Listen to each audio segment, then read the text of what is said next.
আমি যখন ছোট ছিলাম তখন আমার আম্মু অনেক সময় অনেক ধরনের একটু সুপারফিশিয়াল কথাবার্তা বলতো। এট টাইমস সে আমাকে বলতো যে, "দেখ, তোর ওই বন্ধু কিন্তু আসলে তোর ব্যাপারে এরকম জেলাস। এই মানুষটা আসলে এরকম, এইটা হবে, ওইটা হবে।" একটু কনসার্নিং কথাবার্তা। বাট আমি না বিশ্বাস থেকে সেটা বিশ্বাস করতাম না। আই ওয়াজ লাইক, আচ্ছা ঠিক আছে, পুরান জমানার মানুষ, বুমার জেনারেশনের। তো খামাখা এরা তাদের মধ্যে আছে একটা সুপারফিশিয়াল থিং, এটা আছে। ব্যাপার নেই। But as I grew up, I understood and I feel very sad to say this যে আমার আম্মু ইন মেজরিটি কেসেস রাইট ছিল। আউট অফ এক্সপেরিয়েন্স হোক বা যেটাই কারণ হোক না কেন, তার হাঞ্চ গুলা in most cases was right.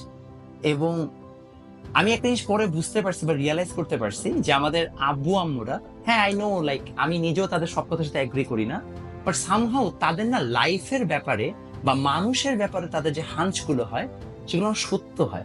আর তারা যদি বলে না যে ওই মানুষটা মনে হয় তোর ক্ষতি করবে, আসলে তাই করে। তারা যদি কখনো বলে ওই মানুষটা তোর ভালো করবে, মোস্ট কেসে সেটাই হচ্ছে, আমার ভালোই করে। আমার কাছে মনে হয় যে আসলে মানুষকে রিড করার অ্যাবিলিটির ক্ষেত্রে না, বা লাইফের ব্যাপারে তাদের এক্সপিরিয়েন্স গুলোকে গুরুত্ব দেওয়া উচিত। আমরা নিজেদেরকে যতটা স্মার্ট ভাবি, ইন রিয়েলিটি আমরা শুধু ততটা স্মার্ট না।